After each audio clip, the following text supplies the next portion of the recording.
yang bijaksana, kami dipersatukan dengan Yesus Kristus Putramu, yang bersama dengan Dikau dalam persatuan dengan Roh Kudus, hidup dan berkuasa Allah sepanjang segala masa. Amin.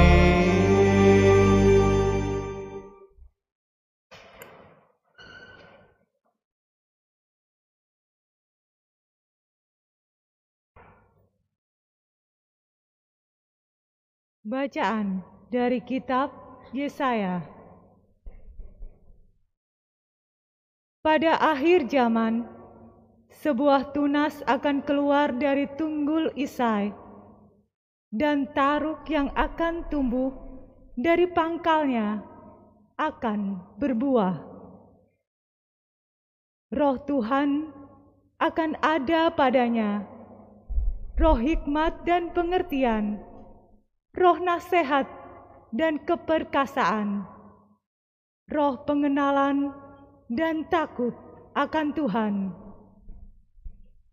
Ya, kesenangannya ialah takut akan Tuhan. Ia tidak akan menghakimi dengan sekilas pandang saja, atau menjatuhkan keputusan menurut kata orang. Tetapi ia akan menghakimi orang-orang lemah dengan keadilan, dan dengan kejujuran akan menjatuhkan keputusan terhadap orang-orang yang tertindas di negeri. Ia akan menghajar bumi dengan perkataannya seperti dengan tongkat, dan dengan nafas mulutnya ia akan membunuh orang fasik.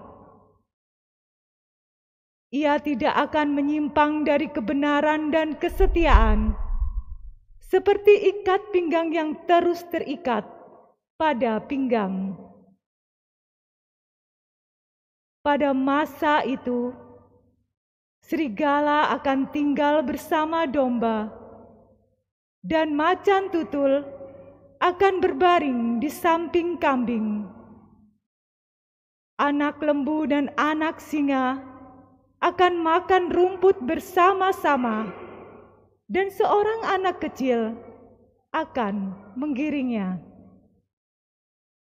Lembu dan beruang akan sama-sama makan rumput, dan anak-anaknya akan sama-sama berbaring.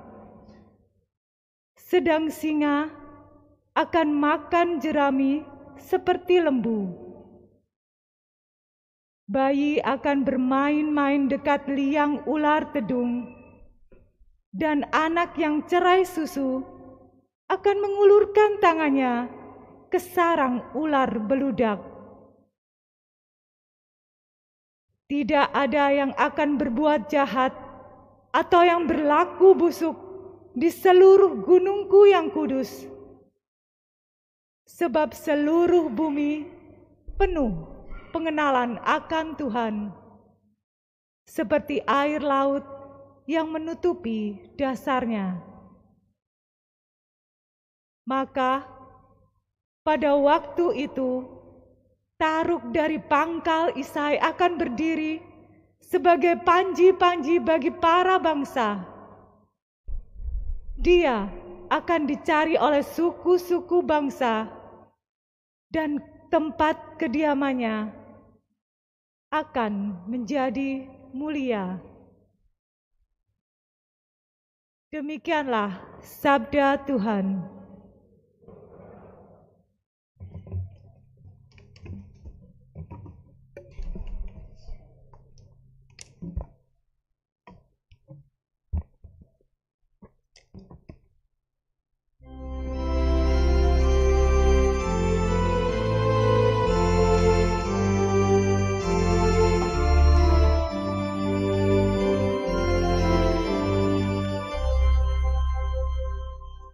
Berbelas kasihlah Tuhan dan adil Allah kami adalah rahim.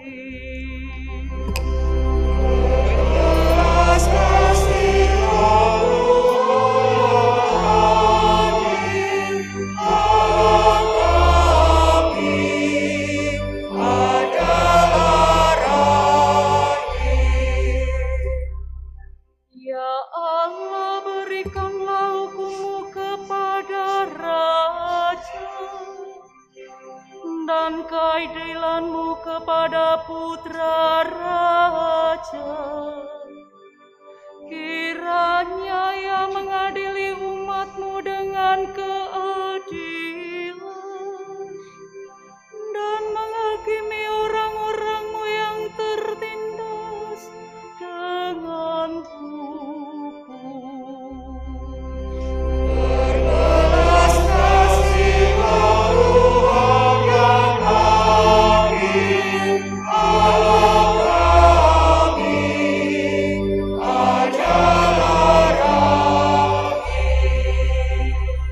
Kiranya keadilan berkembang dalam zamannya dan damai sejahtera berlimpah sampai tidak ada lagi bulan. Kiranya Ia memerintah dari laut sampai ke laut dan dari sungai Efrat sampai ke ujung bumi. Berbelas kasihlah Tuhan yang agung, Allah kami, ajalah rahim. Sebab Ia akan melepaskan orang miskin yang berteriak minta tolong. Ia akan membebaskan orang tertindas dan orang yang tidak punya penolong. Ia akan sayang kepada orang lemah dan orang miskin. Ia akan menyelamatkan nyawa orang papa. Berbelas kasihlah Tuhan yang agung, Allah kami, ajalah rahim. Biarlah namanya tetap selama-lamanya. Kiranya namanya semakin dikenal selama ada matahari. Kiranya segala bangsa saling memberkati dengan namanya dan menyebut Dia berbahagia. Berbelas kasihlah Tuhan yang agung, Allah kami, ajalah rahim.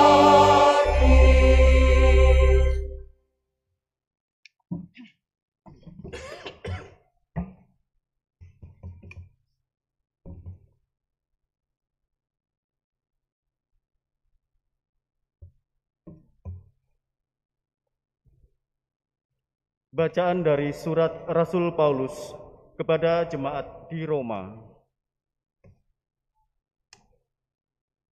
Saudara-saudara, segala sesuatu yang dahulu ditulis telah ditulis untuk menjadi pelajaran bagi kita.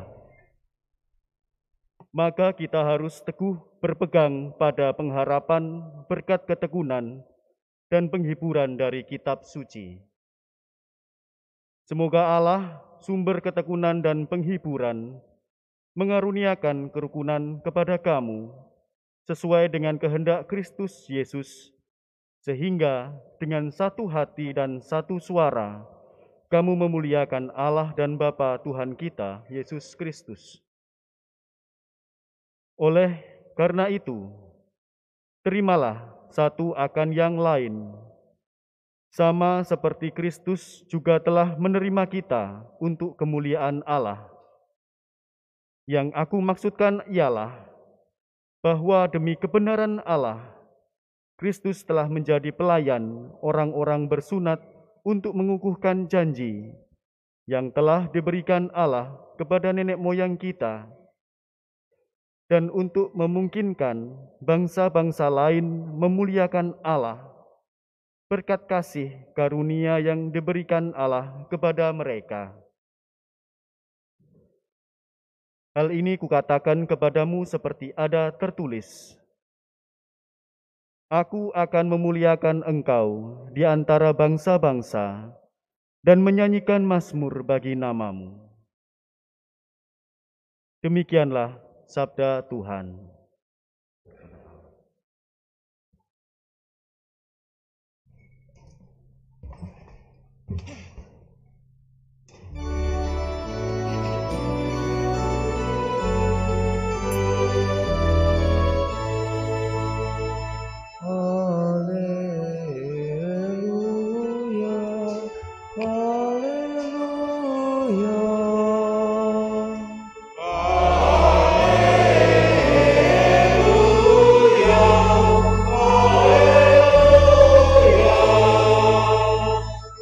Persiapkanlah jalan untuk Tuhan, luruskanlah jalan baginya, dan semua orang akan melihat keselamatan yang datang dari Tuhan.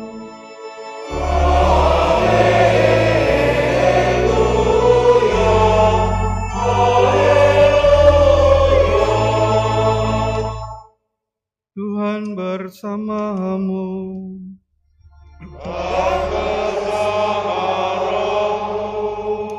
Inilah Injil Yesus Kristus menurut Matius.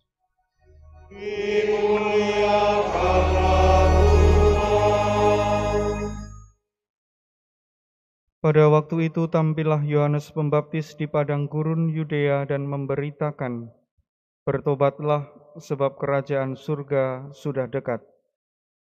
Sesungguhnya dialah yang dimaksudkan Nabi Yesaya ketika ia berkata, "Ada suara orang yang berseru-seru di padang gurun, persiapkanlah jalan untuk Tuhan, luruskanlah jalan baginya." Yohanes memakai jubah bulu unta dan ikat pinggang kulit, makanannya belalang dan madu hitam. Lalu datanglah kepadanya penduduk dari Yerusalem, dari seluruh Yudea dan seluruh daerah sekitar Yordan. Sambil mengaku dosanya, mereka dibaptis oleh Yohanes di sungai Yordan. Tetapi ketika melihat banyak orang Farisi dan orang Saduki datang untuk dibaptis, berkatalah Yohanes Pembaptis kepada mereka, "Hai kamu keturunan ular berbisa, siapakah yang mengatakan kepada kamu bahwa kamu dapat melarikan diri dari murka yang akan datang? Jadi hasilkanlah buah yang sesuai dengan pertobatan, dan janganlah mengira bahwa kamu dapat berkata dalam hatimu, Abraham adalah bapa leluhur kami. Karena aku berkata kepadamu, Allah dapat menjadikan anak-anak bagi Abraham dari batu-batu ini. Kapak sudah tersedia pada akar pohon, dan setiap pohon yang tidak menghasilkan buah yang baik pasti ditebang dan dibuang ke dalam api.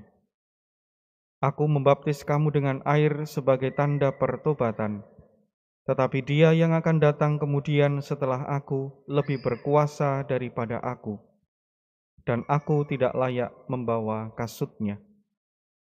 Ia akan membaptis kamu dengan Roh Kudus dan dengan api.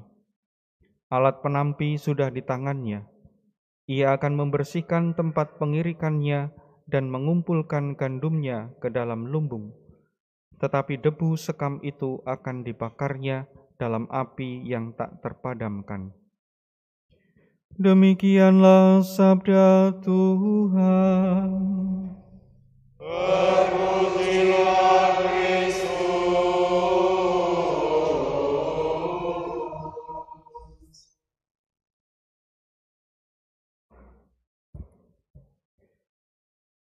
Bapak, Ibu, dan saudara-saudari yang terkasih, dalam banyak pengalaman ketika kita ini mau masuk dalam lingkungan situasi atau bahkan pekerjaan baru, kerap kali kita ini diminta untuk masuk dalam masa pengenalan. Supaya ada proses adaptasi di situ. Contoh, anak-anak Anda beberapa yang pada tahun ini masuk dalam sekolah yang baru. Maka ia perlu berkenalan dengan teman dan gurunya. Dia juga perlu mengenal lingkungan sekolahnya. Anda semua juga mengalami hal yang sama ketika Anda masuk dalam sebuah situasi yang baru. Termasuk ketika Anda masuk dalam gedung gereja ini meskipun setiap minggu sudah biasa. Begitu masuk lalu Anda menyesuaikan diri. Aku lungguh sebelah ndi ya. Baiknya lewat mana ini? Karena saya terlambat maka ya saya di belakang saja supaya tidak mengganggu yang lain. Misalnya begitu. Ada masa dan tahap di mana kita itu menyesuaikan diri kita dengan situasi dan dalam bahasa teknis itu dipahami sebagai adaptasi. Dan kita perlu menyiapkan hal itu. Maka dalam bacaan yang pertama, supaya kita itu adaptif, menyesuaikan diri dengan gambaran ketika Allah atau Tuhan kita Yesus Kristus itu datang untuk kedua kalinya, diberi kepada kita sebuah profil siapa yang datang itu. Profil salah satunya adalah menceritakan kualitas-kualitas seseorang yang akan dijumpai. Sama seperti misalnya Anda mau melamar pekerjaan, membuat kurikulum vitae. Supaya orang yang mau endorse Anda itu sedikit banyak tahu. Dia menyesuaikan si A ini siapa, sekolahnya di mana saja, kira-kira modelnya seperti apa. Kepada kita disajikan gambaran profil supaya kita itu mengalami keselarasan dan bahkan mendorong kita untuk menyesuaikan diri untuk masuk dalam situasi itu. Nah, tahap penyesuaian itulah yang sekarang ini kita nikmati dalam masa Advent. Maka digambarkan kepada kita lingkaran Advent, bukan kotaan Advent. Lingkaran mau mengatakan, ya ini proses terus-menerus, tak pernah berhenti sebenarnya penantian kita itu. Dan Yesaya sungguh-sungguh menghadirkan sebuah gambaran yang amat jelas. Ketika sang pemimpin atau penyelamat itu dinantikan untuk datang, dia memberikan gambaran yang sangat jelas siapa dia. Dia yang akan datang itu dipenuhi oleh roh, nasihat, dan keperkasaan, pengenalan dan takut akan Tuhan. Kesenangannya ialah takut akan Tuhan. Apakah kita kemudian juga mengambil bagian dalam uraian Yesaya itu? Untuk juga kita pakai, kita miliki sebagai bagian dari hidup kita menyiapkan diri akan kedatangan Tuhan. Maka Bapak Ibu dan saudara-saudari yang terkasih, ketika kita itu mengalami keselarasan dengan situasi yang digambarkan oleh Yesaya itu, buahnya itu jelas. Buahnya diuraikan dengan sebuah gambaran situasi yang sangat indah. Anak lembu dan anak singa akan makan rumput bersama-sama. Seorang anak kecil akan mengiringinya. Lembu dan beruang akan makan sama-sama, makan rumput, lalu anak kecil akan bermain di dekat liang ular tedung, dan seterusnya. Gambaran kesatuan hidup yang bagi Anda barangkali tidak masuk akal. Tidak mungkin Romo, anak kecil kok masuk di mainan di dekatnya ular tedung, ya digigit. Bukan secara praktis itu yang mau kita lihat, tetapi ini sebuah gambaran dan metafor bagaimana ketika kita itu menyelaraskan diri dengan gambaran-gambaran Yesaya dalam masa penantian penyelamat itu datang. Sehingga situasi konkret yang macam itu yang sudah kita alami adalah ketika kita menerima rahmat pembaptisan. Itu kalau hitung-hitungan, itulah gambaran di mana Anda dalam situasi dan posisi penuh rahmat, zero kesalahan. Begitu Anda dibaptis, saya membaptis engkau dalam nama Bapa, Putra, dan Roh Kudus, di kerucuk banyu itu. Itulah gambaran dan kita alami sebagai sesuatu yang amat jelas bahwa rahmat Allah itu nampak secara konkret dalam pembaptisan itu. Maka Yohanes menyerukan dalam Injil hari ini, kalau ada suara yang berseru-seru di padang gurun merujuk pada kitab Nabi Yesaya, ya persiapkan jalan untuk Tuhan, luruskan jalan baginya. Salah satu cara menyiapkan dan meluruskan adalah yang diomong oleh Yohanes Pembaptis. Bertobatlah, sebab kerajaan surga sudah dekat. Tobat itu artinya berbalik arah. Kalau tadinya Anda itu delujur ke kiri, terus melakukan hal-hal yang kurang menyenangkan bagi suami, bagi istri, bagi anak, dan seterusnya, maka Anda harus berbalik arah supaya itu menyenangkan. Itu ciri pertobatan. Kalau masih ya sedikit-sedikit Romo saya masih menceng. Enggak. Tobat itu enggak ada, sedikit banyak. Harus kembali, berbalik arah, metanoia. Sehingga itulah yang diserukan oleh Yohanes Pembaptis untuk melengkapi gambaran atau masa di mana Sang Penyelamat itu mau datang. Karena yang mau datang ini tidak sembarangan. Dia itu penuh Roh Kudus, takut akan Allah. Dan ketika dia datang, gambaran situasinya itu amat real.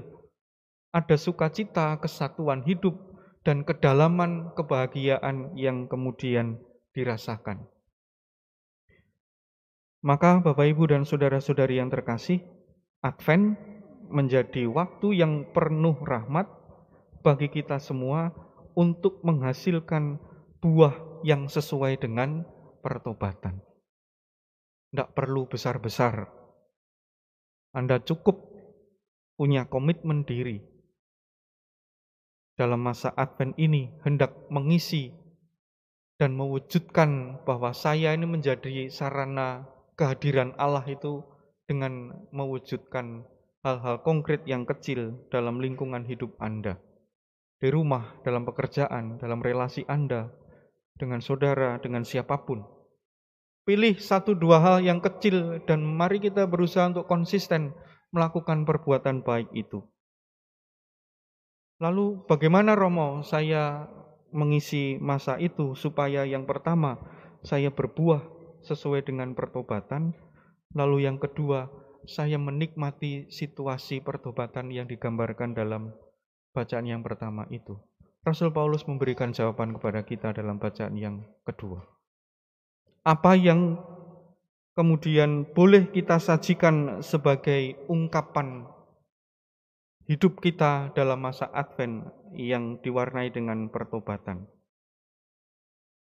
Yang pertama tentu kita diharapkan atau diminta tetap hidup dalam ketekunan. Ketekunan dalam banyak hal. Saya tidak hendak menghibur Anda dengan kata sifat ketekunan itu. Namanya tekun itu tidak mudah. Maka ketika Anda bekerja dalam kesulitan pekerjaan, Anda diminta dan ditantang untuk bertekun dalam hal itu. Ketika Anda, bapak-bapak misalnya menghadapi istri-istri yang banyak omong, cerewet, titik-titik mencucu, bertekunlah dalam kemencucuan istri Anda itu. Romo enak gak duwe bojo. Saya tidak hendak menyandingkan hidup itu, tapi ini sebuah pilihan, sikap, di mana kita terus-menerus mampu menghadirkan diri secara tekun, itu jauh lebih mulia daripada sedikit-sedikit kita itu lalu mengumpat. Tidak ada gambaran situasi kedatangan Allah dalam Yesaya bacaan pertama itu. Tidak akan ada. Itu akan hadir ketika kita itu masuk dalam ketekunan hidup. Tekun itu buah dari pergumulan, bukan kata-kata dan sekali jadi. Lalu yang kedua, tentu selain kita ini kemudian bertekun, mari kita juga memilih bahwa hidup kita ini, keseharian hidup kita ini menjadi sarana untuk memuliakan Allah. Kalau mobil, sepeda motor itu menjadi sarana Anda berjalan kemana-mana menuju tempat atau menuju tujuan tertentu, maka sekarang pakailah hidup Anda itu dalam masa Advent ini dan tentu dalam keseharian hidup kita menjadi sarana untuk memuliakan Allah. Sehingga kita ini selalu aware dan sadar. Mulai nang gereja, mampir mall, itu ada orang parkir kok mentelengai. Kalau mau mengumpat itu lalu eling, oh iya, aku ini menjadi sarana memuliakan Allah. Tidak mungkin saya itu mengumpat. Sehingga dengan sikap-sikap yang sederhana, dengan ketekunan yang total, kita ini kemudian disatukan dalam satu komunitas hati yang mencintai Allah. Kita adalah orang-orang yang satu hati dalam satu suara juga memperhatikan, melaksanakan kehendak Allah. Maka kita disebut sebagai komunitas atau persekutuan yang dirahmati oleh Allah. Bapak, Ibu, dan saudara-saudari yang terkasih, pilih dan jalani bahwa masa Advent ini menjadi masa di mana kita mau bertekun agar gambaran kedatangan Allah itu sungguh nampak tidak jauh-jauh dalam hidup kita sendiri. Berkat Tuhan menyertai kita semua.